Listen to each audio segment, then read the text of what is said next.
With State Police Public Information Officer Trooper Clifford Greenfield, brought to us this morning by Marcus & Mack, a law firm representing injured people. Trooper Greenfield, good morning. Good morning, Todd. How are you? Wonderful. Good to have you with us here today. And boy, do we have questions.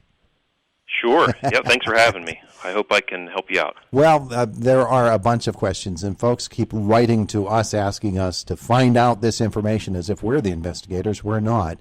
But the question that folks are asking us most these days is there a firebug in southern Indiana County, and are police investigating? I know that you are very, very limited in what you can say about such things, and maybe the conversation needs to be more along the lines of, if you see something happening, be sure to notify police. But when you hear those sorts of things, I'm sure that you do your due diligence, don't you?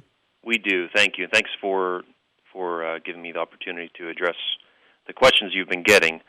So I can say that our Troop A Fire Marshal unit has been and is investigating several suspicious fires in the southwestern Indiana County area. We are doing our diligence. You can be assured of that. But in light of maintaining the integrity of those investigations, like you said, I am limited with what I can say.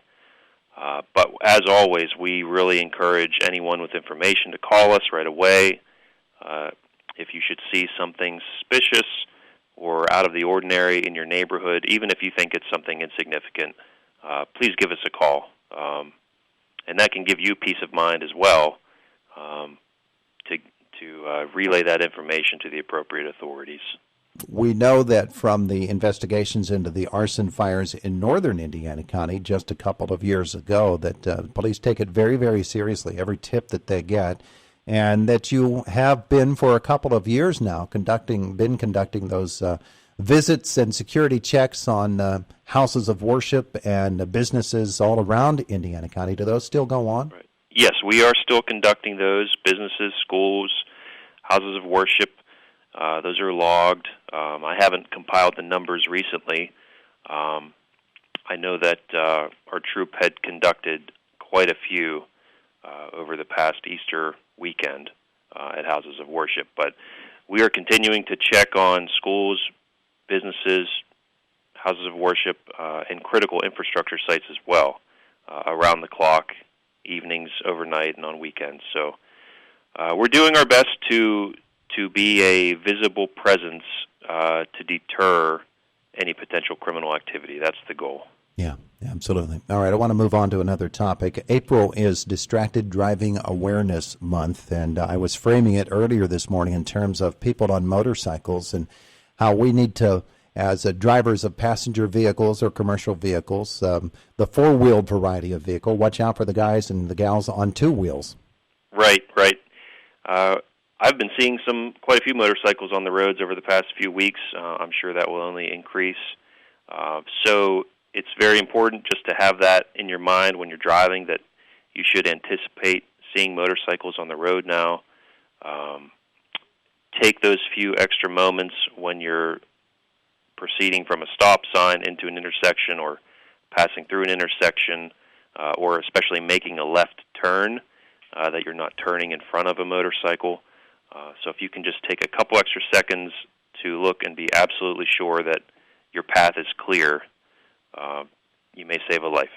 I think one of the interesting things to me about motorcycle riders, because we've had the members of ABATE in here with us talking about it, is they generally are a very, very conscientious group who obviously they have to pass a test in order to be able to drive a motorcycle legally on our streets, but also they're people who are aware of things like loose gravel and potholes and things of that nature, and they generally are looking out for the driver coming the other way just in case they are not seen. Right. That being a motorcycle operator is a very stressful task if you're doing it correctly, because you're being aware of the environment all around you and all the potential hazards, which could be gravel on the road, a pothole. I've been asked several times over the past couple of years about grass clippings being blown into a roadway, that's a hazard for motorcyclists. So things that a driver of a typical vehicle wouldn't even think of could be a real hazard to a motorcyclist. You have to kind of have the mindset when you're on a motorcycle that you're almost on a battlefield. That there are hazards everywhere, and you just need to be that aware and have that level of heightened awareness.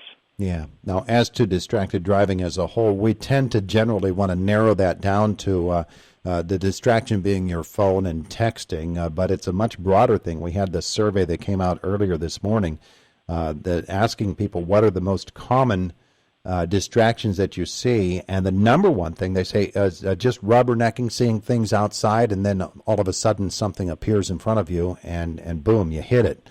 And passengers, chatty passengers, then comes your phone, and then eating or drinking, and then the radio. We recommended just keeping it on WCCS instead of looking down to change it. But all of those things qualify as distractions, and I know that state police, they put a special emphasis on making sure people are paying attention, have their eyes where they need to be. Right. That is a significant concern. Certainly has been made more significant with the advent of mobile devices and cell phones. There's so many things that can distract us today when we're on the road. You've just got to be mindful of that. Minimize the distractions to the best of your ability. If you have to, put your phone in the glove box or turn it off so it's not a distraction at all.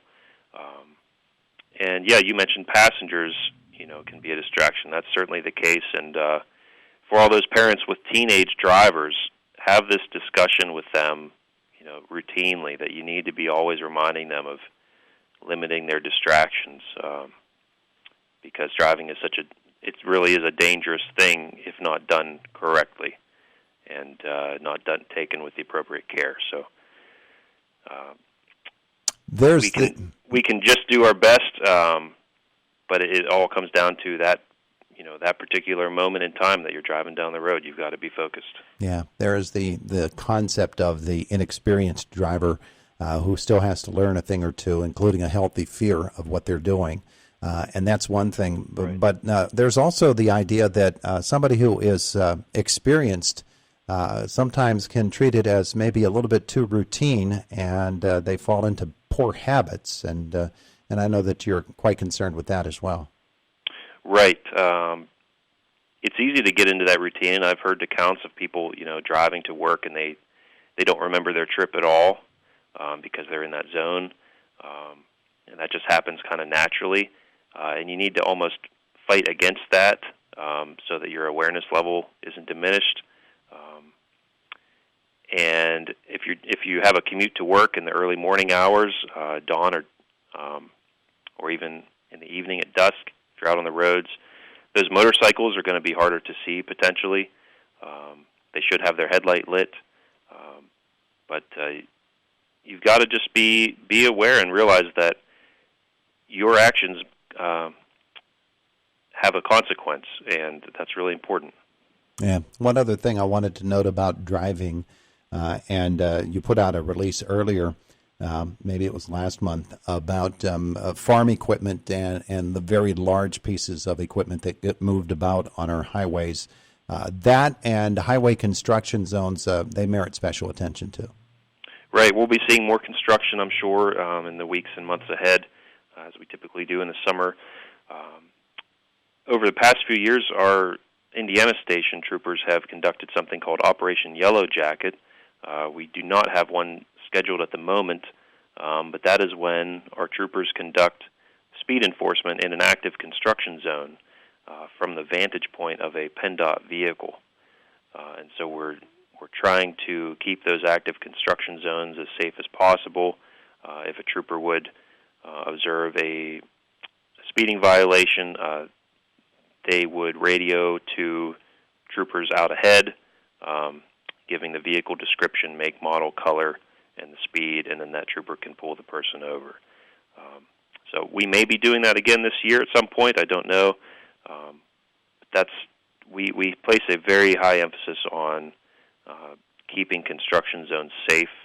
I know there have been a number of PennDOT employees killed in construction zones.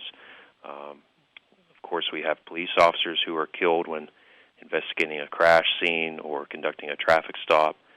So we're also focused on enforcing the move over law, Yeah.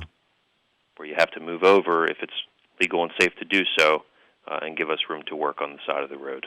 And slow down if it's not. Correct. Yep. All right. See, you shouldn't have given that away. You should have, Cliff, this is what you need to do. You need to say, you never know, there might be a trooper in that PennDOT truck. See? So, right. So people are thinking about it all the time. Yes, that's a good point. I do try to advertise those, and our station commander, Lieutenant Lochran, asked me to advertise and publicize when we do those Operation Yellow Jacket events, mainly to bring awareness, because we're trying to keep those areas as safe as we can, and if we can make more people aware, then that's a good thing. Yeah. For a first offense violation of that move over law, the fine could be up to $250. So it is taken seriously. Yeah, absolutely. So we've been talking about a variety of topics here this morning. I have one more I want to cover with you, and it's a bone of contention with me, and that's that I'm driving along and I'm walking along on our nightly walk, and I'm seeing trash all over the place. And I know I ask you to do a lot of things, Clifford, but I'm not going to ask you to get out of the cruiser with a garbage bag and clean up other people's trash. But gosh, there's laws against that. We need to pay attention to them. Certainly, there's the littering law. It's been in effect for a long time. You can be cited for discarding trash from your vehicle, of course, on the side of the road. It's a community partnership, just keeping our communities looking nice and presentable. We have groups. We have Adopt a Highway groups that do pick up that trash. They volunteer their time to do that, but they really shouldn't have to do that. So it's just treat our highways like you would your own yard, and it'll make our community a nicer place to live in. Yeah, absolutely. So we've covered a lot, as I said, but I guess bottom line is keep speed down and pay attention to what's going on around you, and everybody be safe, right? Right, that's it. Terrific. Clifford Greenfield, State Police Public Information Officer. Thanks for spending some time with us. Sure, Todd. Thank you very much. Always a pleasure. Have a great day. Yep, you too, sir. It is the voice of Indiana County, WCCS 101.1 FM and AM 1160. FM and AM 1160.